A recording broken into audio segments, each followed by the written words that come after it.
Om Namo Bhagavate Vasudevaya. Om Namo Bhagavate Vasudevaya. We are reading from Srimad Bhagavatam, Canto 4, Chapter 28, entitled Puranjana becomes a woman in the next life, text 21. Tamnu Darakadina Darakir Vaparayanaha Pratisyanti Mayigate Bhina Navaivodado Katham, how? Nu, indeed. Darakaha, sons. Dinaha, poor. Darakihi, daughters. Va, or. Aparayanaha, having no one else to depend on. Vartishyante, will live. Mayi, when I. Gate, gone from this world. Bhina, broken. Navaha, both. Eva, like. Udadhav, in the ocean. Translation and purport by His Divine Grace, Srila Prabhupada Ki Jai. King Puranjana continued worrying, after I pass from this world, how will my sons and daughters, who are now fully dependent on me, live and continue their lives? Their position will be similar to that of passengers aboard a ship wrecked in the midst of the ocean. Purport. At the time of death, every living entity worries about what will happen to his wife and children. Similarly, a politician also worries what will happen to his country or his political party. Unless one is fully Krishna conscious, he has to accept a body in the next life according to his particular state of consciousness. Since Puranjana is thinking of his wife and children and is overly engrossed in thoughts of his wife, he will accept the body of a woman. Similarly, a politician or so-called nationalist who is inordinately attached to the land of his birth will certainly be reborn in the same land after ending his political career. One's next life will also be affected by the acts one performs during his life. Sometimes politicians act most sinfully for their own sense gratification. It is not unusual for a politician to kill the opposing party. Even though a politician may be allowed to take birth in his so-called homeland, he still has to undergo suffering due to his sinful activities in his previous life. This science of transmigration is completely unknown to modern scientists. So-called scientists do not like to bother with these things because if they would at all consider this subtle subject matter and the problems of life, they would see that their future is very dark. Thus, they try to avoid considering the future and continue committing all kinds of sinful activities in the name of social, political, and national necessity. The translation of the verse again. King Puranjana continued worrying, after I pass from this world, how will my sons and daughters, who are now fully dependent on me, live and continue their lives? Their position will be similar to that of passengers aboard a ship wrecked in the midst of the ocean. Om Ajnanatimirandasya Gyananjanashalakaya Chakshurun Militam Yena Tasmai Shri Gurave Namaha Shri Chaitanya Manobhishtam Stapitam Yena Bhutale Swayam Rupah Kadamahyam Dadati Swapadantikam Vandeham Shri Guru Shri Shri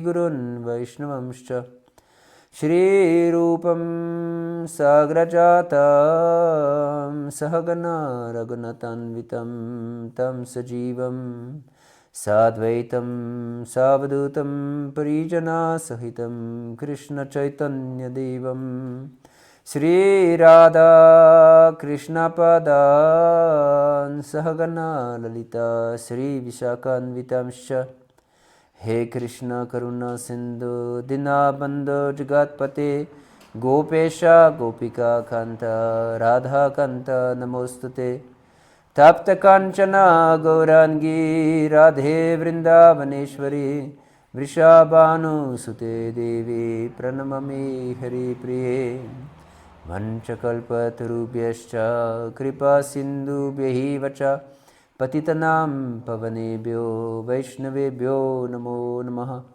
Shri Krishna Chaitanya Prabhu Nityananda Shri Advaita Gadadara Shri Vasadi Gaura Bhakta Vrinda Hare Krishna Krishna Krishna Hare Hare Hare Rama Rama Rama Hare Hare Hare Krishna. So we continue our discussion on how Narada Muni was teaching King Prachini Barhishat how not to remain engrossed in material life. By recounting this story of King Puranjana, which is very illustrative story that shows very much how this material life is actually against our interest, because everyone pursue one's own interest, isn't it? Everyone has some idea what is the best for his life, but usually turns out that what we consider it's the best for my life is the worst thing or very bad actually. Like here, King Puranjana was enjoying many years, but then suddenly this Kalakanya came, the daughter of time, which brings misery and illness and invalidity and so much different problems. Definitely this Kalakanya will come to everyone's life sooner or later, except if we by some accident die young. So then Kalakanya very quickly acts. Yes. So we have to face these reversals in our life sooner or later. And if our life has no substance, then definitely when this Kalakanya comes, will be in great anxiety. Yes. Krishna Bhakta Nishkama Atayeva Shanta. Bhukti Mukti Siddhikami Sakaliya Shanta. So only Krishna's devotee is peaceful because he's Nishkama.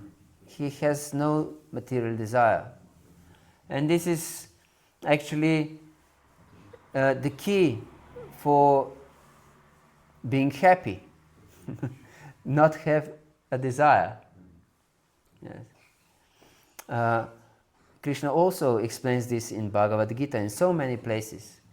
In second chapter, in the end of second chapter, he says, Vihaya kaman yak sarvan pumam sharati nispriha. Nirmamo nirahankaraha sashanti madigachati. That Vihaya kaman, Vihaya means to reject. Kaman, desires. Sarvan, all. Vihaya kaman yak sarvan pumam sharati nispriha. And nispriha, I don't consider nothing mine.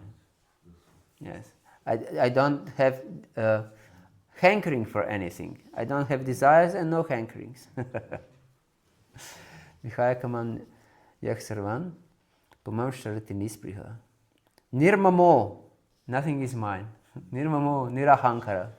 And I'm without false ego. Sashanti madhikashati. Such a person can be peaceful. Otherwise, no one can be peaceful. And just few verses before, he says, Ashantasya kutah sukham. Where is happiness for one who is not peaceful?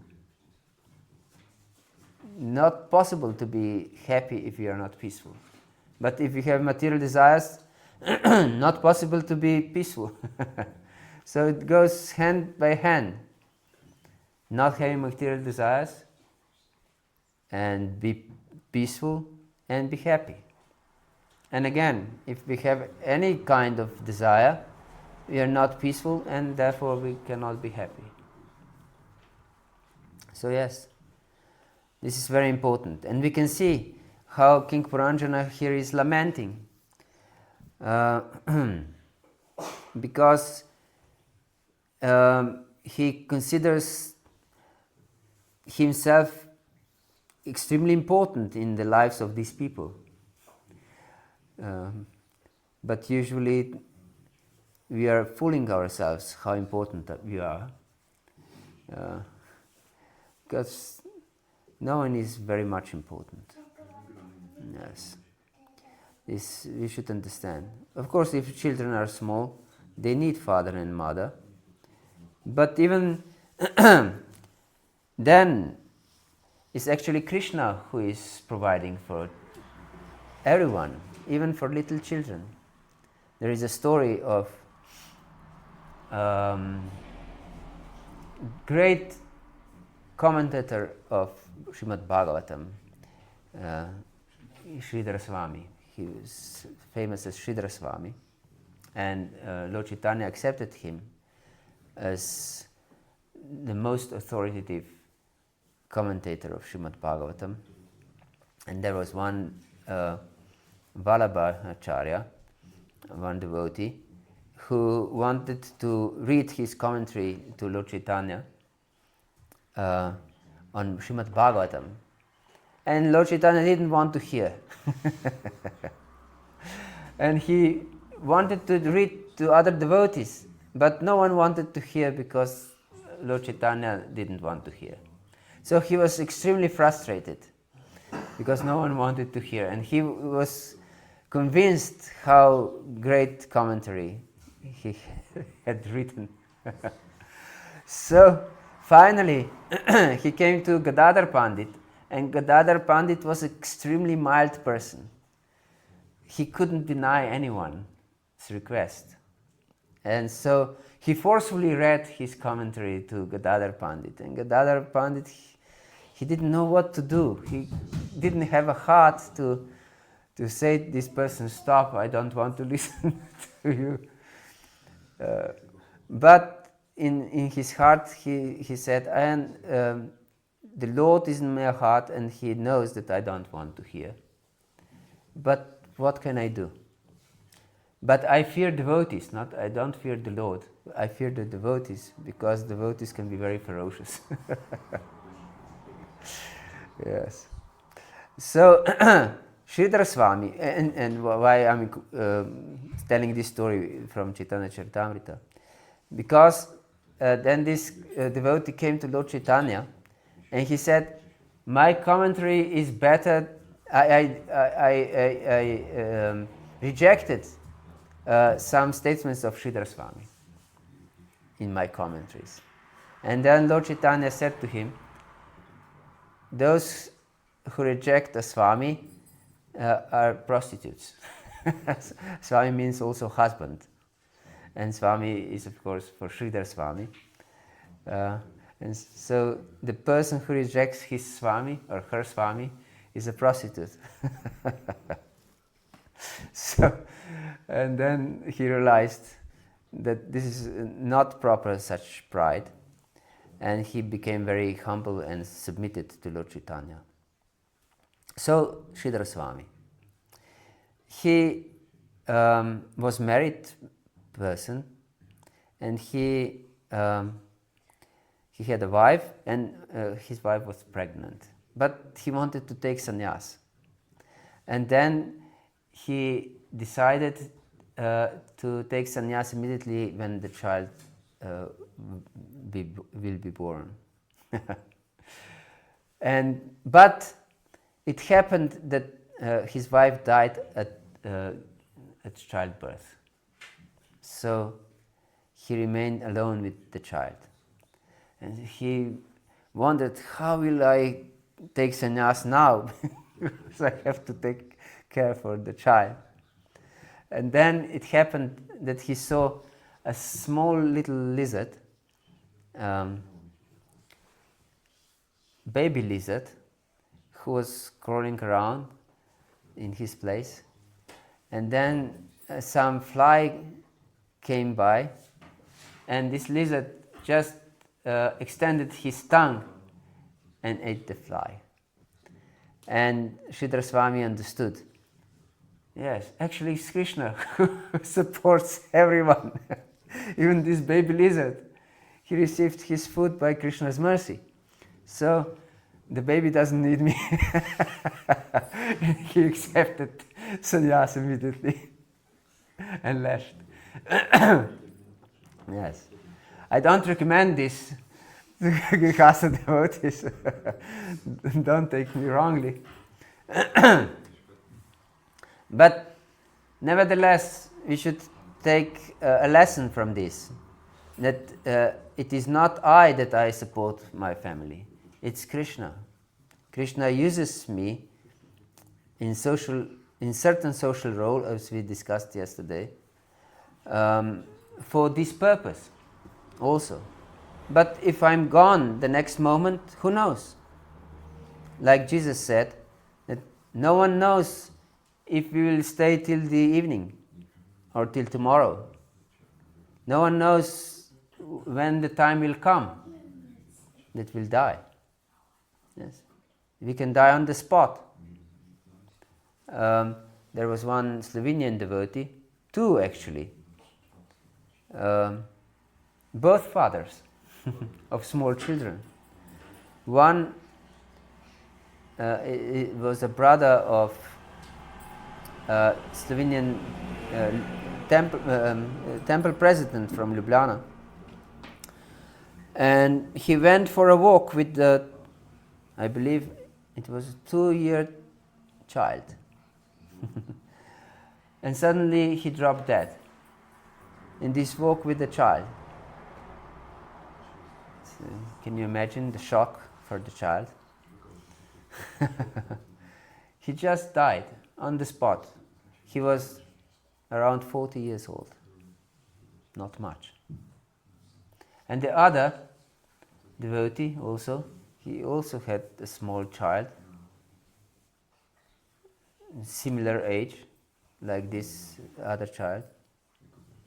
And with some devotees he was playing ping pong, you know, this table tennis. And suddenly he just dropped dead. Just like that. Hare Krishna. So, who knows? And both were apparently young and healthy and nothing wrong. So, yes, we can be pulled out of this world anytime. So, we should not be attached to our life in material world. We should be attached to service. Yeah, this is the most important thing. That we should be attached to service. Not particular type of service, but to service that we are given. Yes. If I'm in certain social role, that is my given service. Being a mother, a father, or a temple president, or a brahmachari. These are different social roles, but we are put in such a social role just to serve. You should have this in mind always. I'm just a servant of everyone, because I'm servant of Krishna. Mamaivam sho jiva loke jiva bhutak sanatana. And Krishna explains, every living entity is my part and parcel, so I'm servant of everyone. Yes. This is my natural position. So if I'm considering that I'm entitled to anything, I'm in great illusion.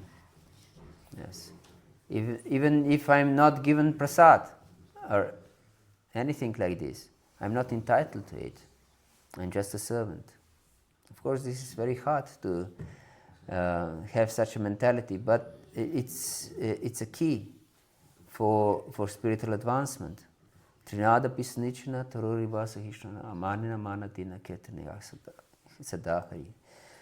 Only in such state of consciousness we can be connected with Krishna all the time. Otherwise, our purpose will be always somewhere in the front. Our interest, our separate interest, as Lord Kapila Dev in the third canto of Srimad Bhagavatam is saying, this Bhinadrik, or yes, Brihad Bhava, no, not Brihad Bhava, Pritak Bhava, separate identity, separate existence from the Lord. Pritak Bhava. Pritak means separate, and Bhava means existence, or also emotion. So my love is separate from the Lord, and my existence is separate from the Lord. So I put myself in the center, and then the anxieties become prominent in our life. Yes. So we should understand this humility is extremely important. And I accept every reversal in my life and every dishonor or not nice attitude towards me as Krishna's mercy. Specially sent for my advancement. Yes.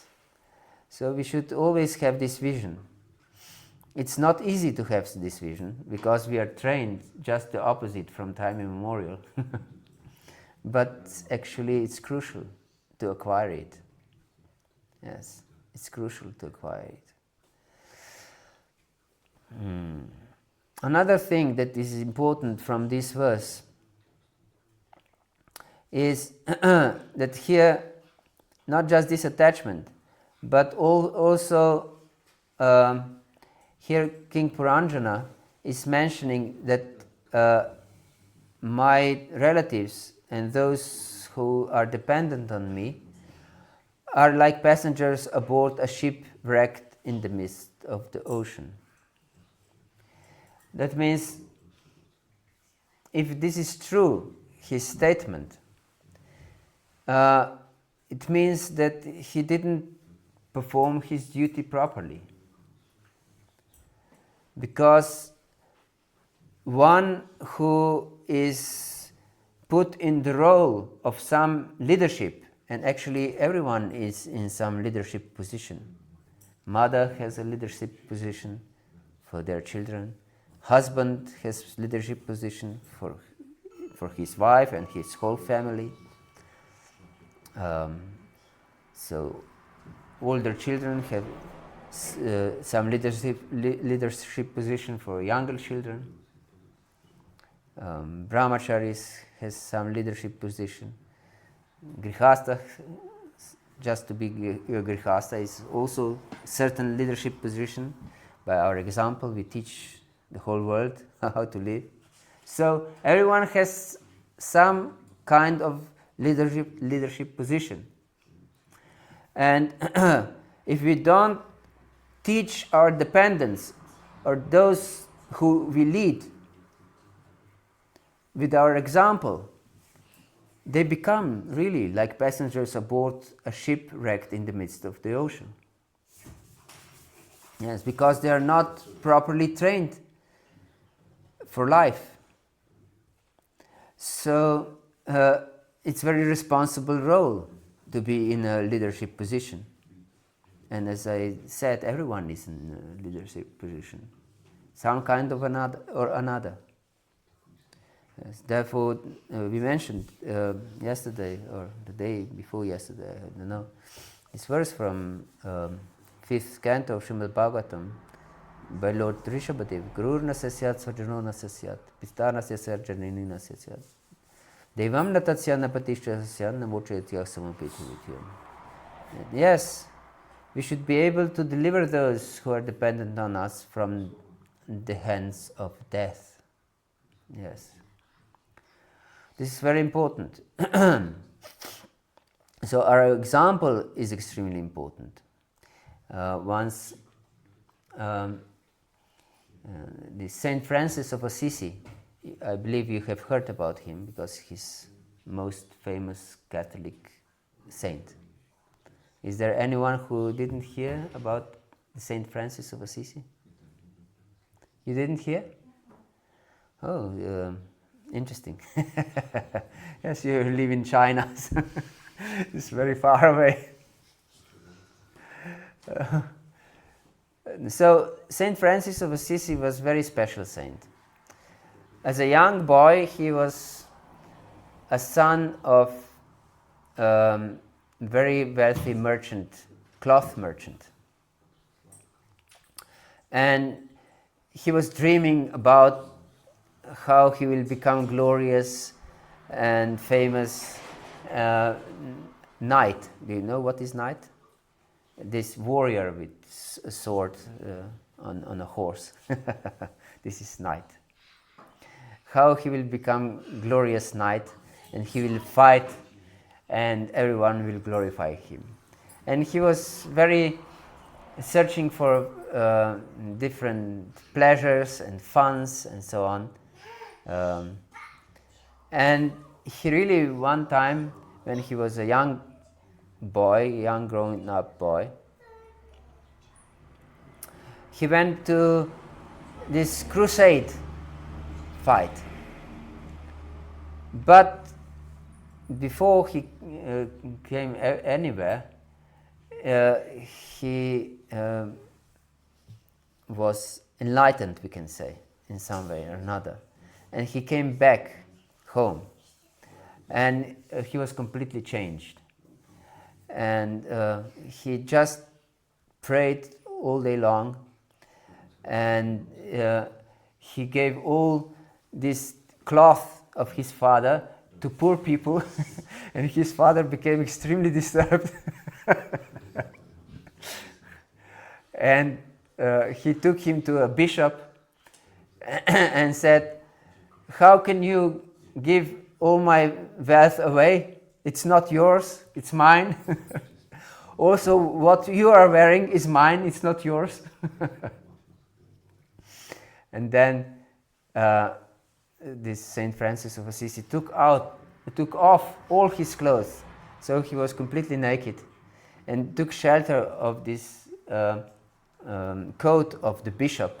And he said, "Now I'm calling my father only the Lord in heaven."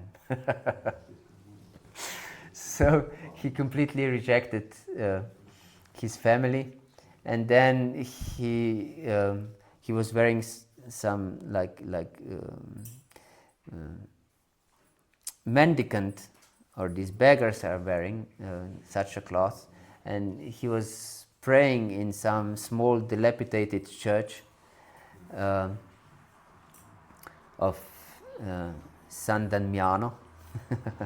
He was from Italy, from Assisi. And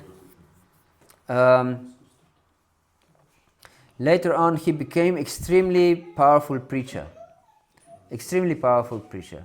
Everyone wanted to join his mendicant order, to become a beggar, actually, like a sannyasi. And he was very interesting. He established a grihastha ashram, actually. He established order for married people, that they can also take vows like monks. Yes, that they will live purely, that they will read the Bible regularly, they will pray regularly. They gave vows, yes, like initiation vows. Very interesting.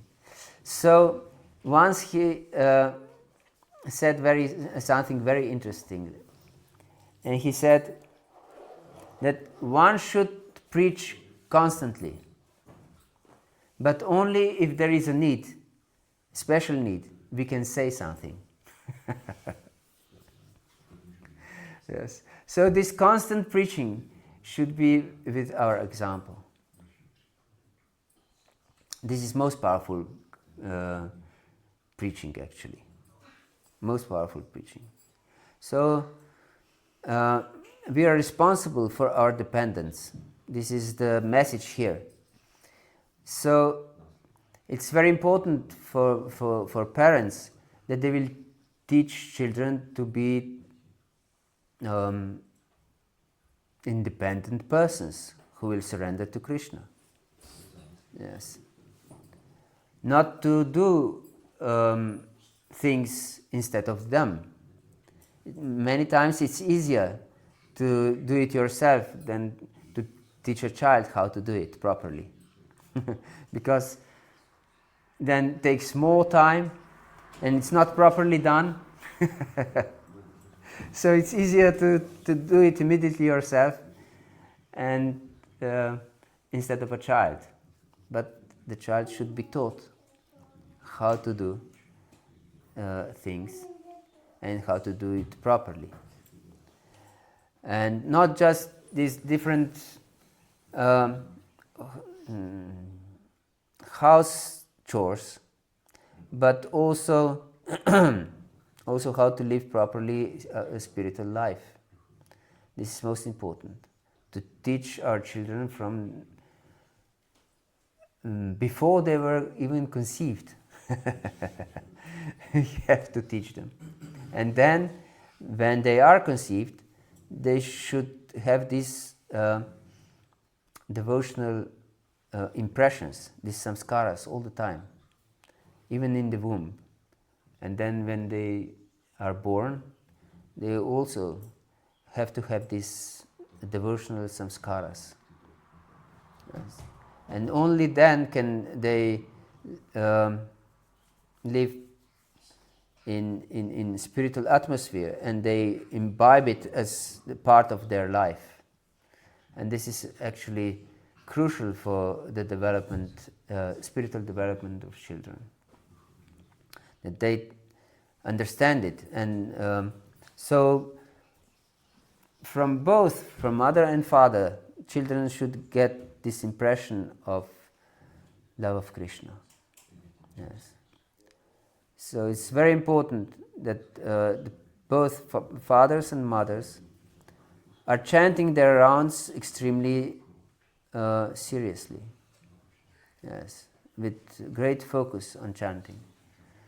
Otherwise, if children see that their parents are catching their rounds all day long, they will consider such chanting as a burden, isn't it? Yes, they will think, this is a burden for my parent.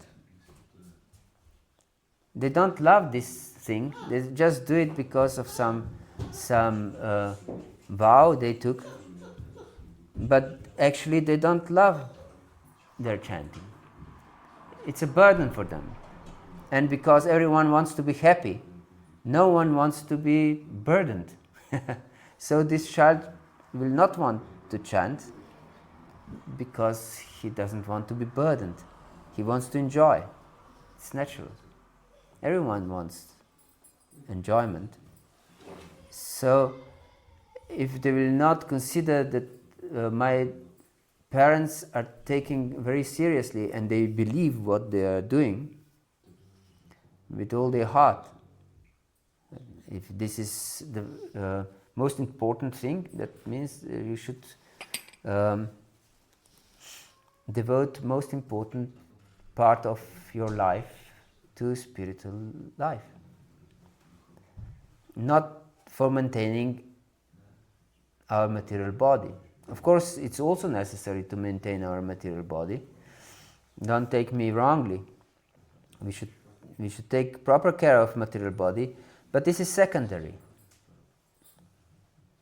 It's not priority. Priority is our chanting and proper understanding of philosophy, and teach our children also. Because the tendency is not just amongst devotees, but everywhere is like this. Maybe devotees are the least inclined to this, but the tendency is that we turn spirituality into some religiosity, if you understand the difference. Do you understand what I mean? Religiosity is some set of some ritualistic worship. Understand? So we do some ritualistic worship every day, and we are attached to such kind of ritualistic worship. But spirituality is the essence of my relationship with the Lord. This is, I consider this spirituality. Yes. So, spirituality means I want to develop my relationship with the Lord. And religiosity means I want to finish my worship. And this worship should be done properly. But my devotion is, I don't even think about my devotion. Understand? Just this worship should be there, and this is called by Rupa Goswami niyamagraha. This, what I called religiosity, is called by Rupa Goswami niyamagraha. That I follow certain rules because it's proper to worship the Lord in such a way. It's true, it's proper, and should be done like this. But the main consideration is our bhakti, because this is a movement of Krishna consciousness. So we should be conscious of Krishna. So our bhakti is what it counts. Nothing else counts. Even if we don't perform any kind of worship, still it's our relationship what is important. Of course, we know from Shastra, Shruti Smriti Purana Di Pancharatra Vidim Vina, Akantiki Harir Bhaktir Utpata Eva Kalpati. If we don't follow proper our spiritual life, then even so-called Akantiki Bhakti, one-pointed devotion, is just a disturbance, is false spirituality. So we should take seriously Shastra and recommendations of acharyas and spiritual master, of course. But we should know all these forms of worship are just expression of my love, should be expression of my love. Yes. So this is what counts. Nothing else counts. My spiritual master sometimes said something interesting. And he said that a worship is like sending a love letter to one's beloved or to one's lover. But if it is done without bhakti, without devotion, it's like sending an empty envelope. Yes. with nothing inside.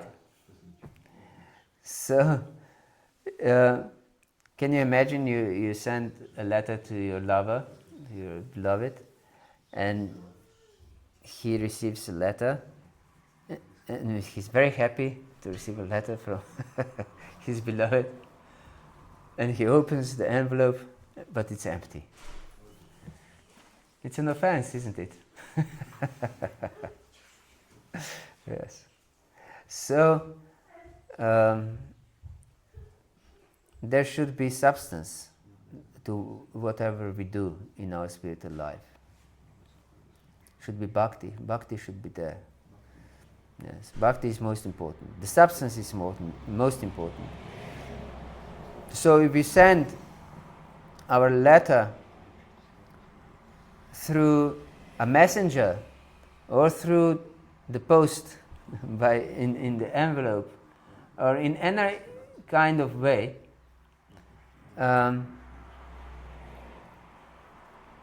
if our message reaches our beloved, then we attained our purpose.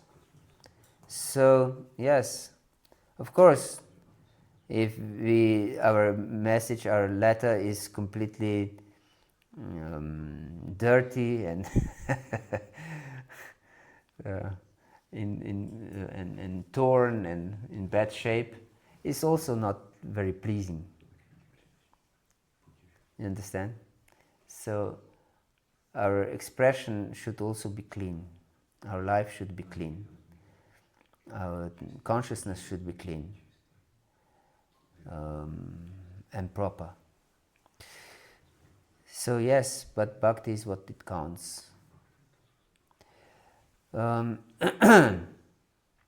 we are in charge of those who are dependent on us. We should never forget this.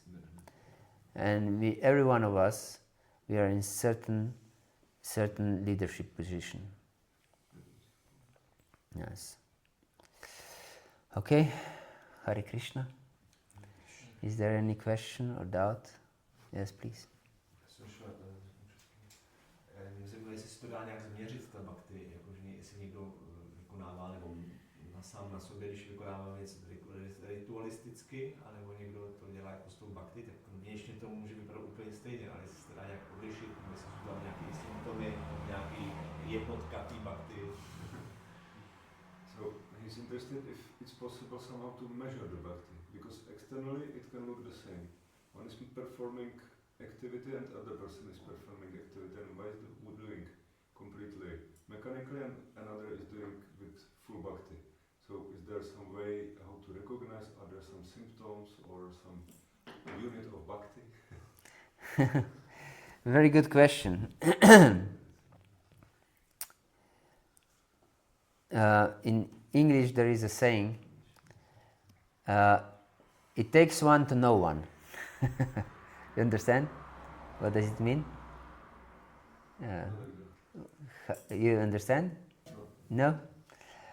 It takes one to know one means only one who is like that, he will recognize the other one who is like that. So if you know that someone is a drunkard, you are expert in this. For example. So if you want to know who has bhakti, you have to have bhakti in your heart. Then you will recognize by certain signs that are not obvious outside who has bhakti and who doesn't. Yes. But otherwise, by some external means, it's not possible to measure, because bhakti is not external mean. Bhakti is something internal. It's internal potency. Yes. It's completely spiritual energy is bhakti. So Krishna himself says that spirit, in the second chapter, spirit is aprameyasya, cannot be measured. Yes. Yeah. So, cannot be measured.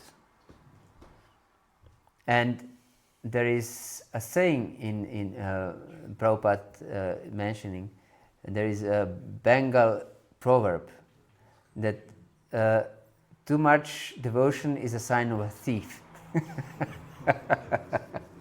Have you heard this from Prabhupada?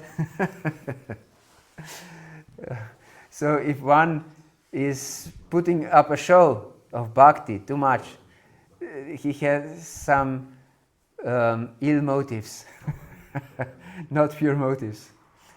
He has some ulterior motive. He wants to cheat someone. Yes. This was exactly the person in New York who was cheating devotees. He was acting exactly that, oh, you are so great, and all the time glorifying devotees, all the time glorifying Prabhupada, and then he took $5,000 from them. Oh yes, yes. And then Prabhupada was Yes, yes. And so this proverb is telling the truth. So we should beware of those who are putting up a show. Therefore, Prabhupada was very strong if someone was putting up a show, because these sahajas are putting up a show.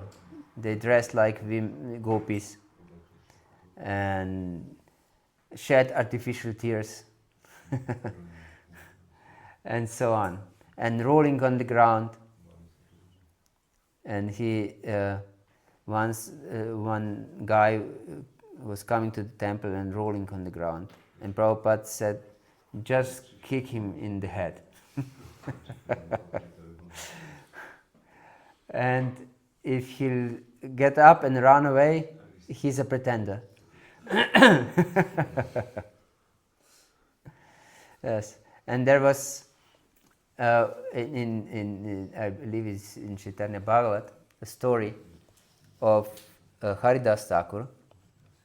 There was one snake charmer. Have you heard this story? There was one snake charmer who was actually a devotee of Anantadeva, and he was singing his song about Ananta, Krishna, and Haridas Thakur came and when he heard this glorification of Krishna, he became ecstatic and starting to dance, and he became completely oblivious of the outside world, and he was even falling on the ground and so on. And all the people around were extremely respectful for Haridas Thakur, and also this snake charmer was really respectful towards Haridas Thakur and stepped aside and offered his obeisance to Haridas Thakur. And then Haridas Thakur regained his external consciousness and went away. But the whole scene was seen by one Brahmana, and he wanted to obtain a similar kind of glorification from the public. And when this snake charmer again started to sing his song, he also came and became mad in dancing and falling on the floor. And but then the snake charmer didn't stand aside with folded hands, but he took a stick and he started to really beat this Brahmana. So he started to cry and ran away. Yes. And then the onlookers who were gathered there, they were perplexed. They asked this person, why did you glorify Haridas Thakur and beat this person? But they acted the same practically. And he said, yes, when I chant these mantras, Lord Ananta enters my heart. And I recognized that Haridas is a true devotee, and this one was the pretender. Yes. So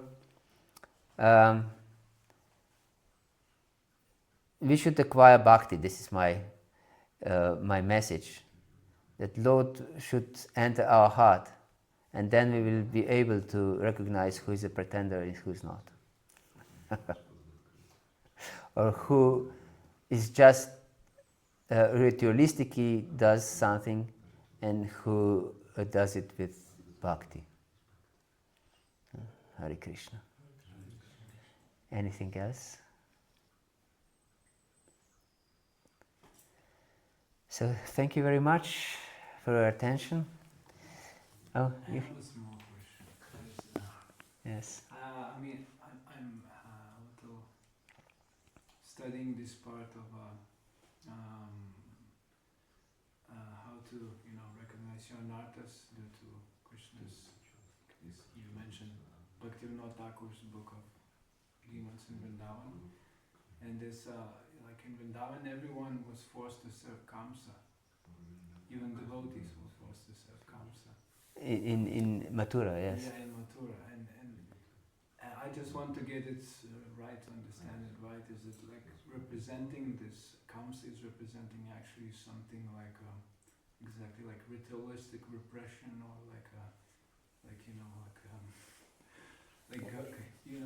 Yes. Usually, it is said that Kamsa represents fear of material nature, and therefore he kills these 6 enemies of the soul, who are the sons of Devaki and Vasudeva. But yes, it's not easy when the government is demoniac.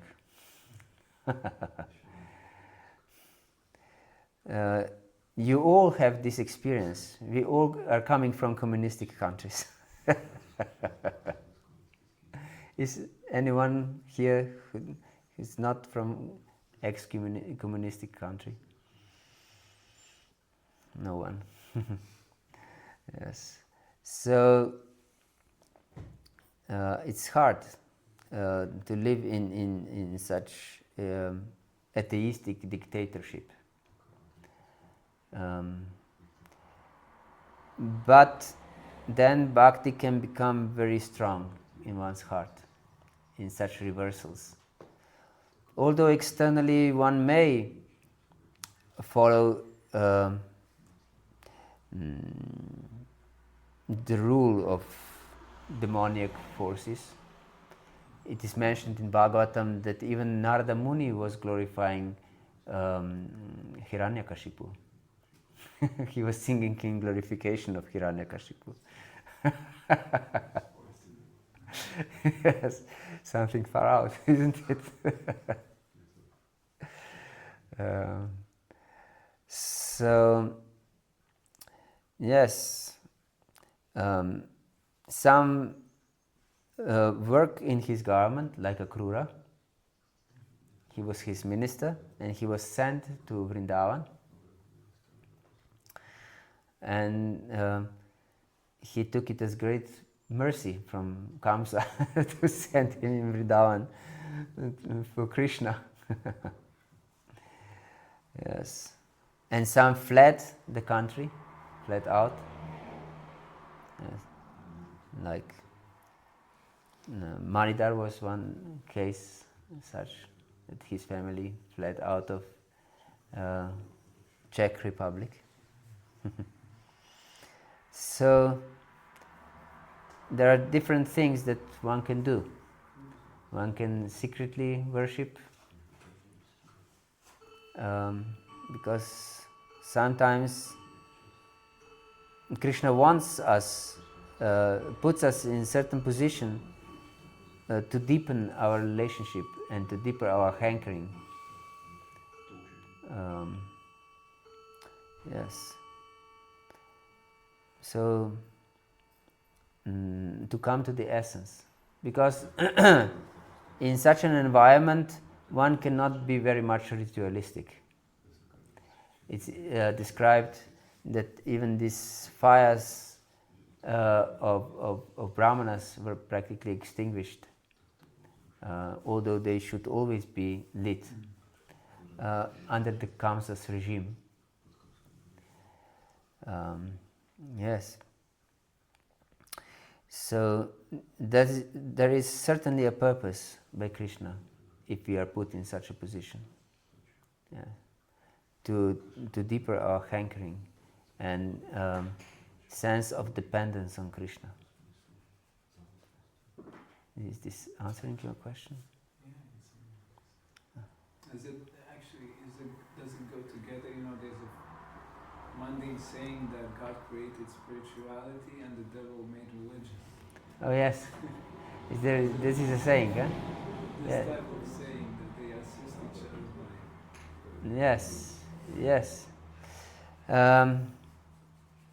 It stills the heart. This ritualistic consciousness steals the heart away from spiritual life. Yes, because everyone is prone to fall in a certain routine. Yes, this is very much prominent in everyone's life. If we are cooking every day, then this cooking can become a routine. We don't think very much because we are so used to.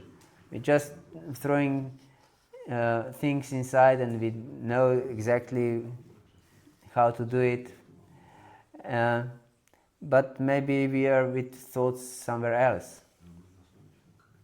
Or if we are very routine driver, we can eat during our driving and be on the phone every time all at the same time. Yes. This is a routine, the consequence of a routine. But bhakti, we should be very cautious not to fall into rut, as they say. Yes. Not to fall in this trap of routine.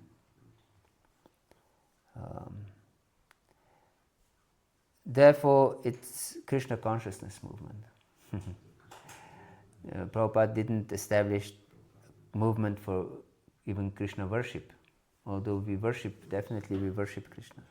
But it's Krishna consciousness movement. We are always connected in our heart. We should never be disconnected in our heart from Krishna, whatever we do. So, whatever prayers we say, our consciousness should be there, not just automatically.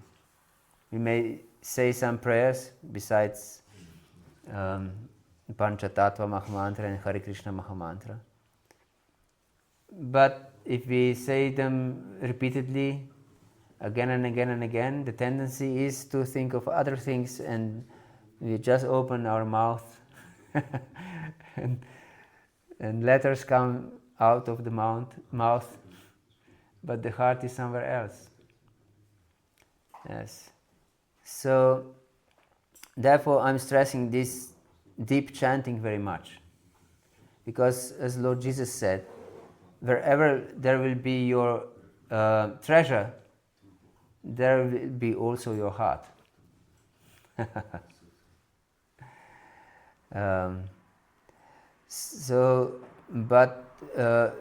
We can make Krishna our treasure only if we go deep in our relationship with Him, especially with our chanting. Otherwise, it's not possible to establish deep relationship. And if there is no deep relationship, then our devotional life can become a rut, a routine. And this is the most dangerous thing. Yeah. And devil counts on this. Yes. Okay. Thank you very much. Grantaraj Srimad Bhagavatam ki jai, Srila Prabhupada ki jai, Gaur Bhakta Vrinda ki jai, Nitai Gaur Pramanandi, Hari Bol. Hare Krishna. And thank you very much for having me here. Hare.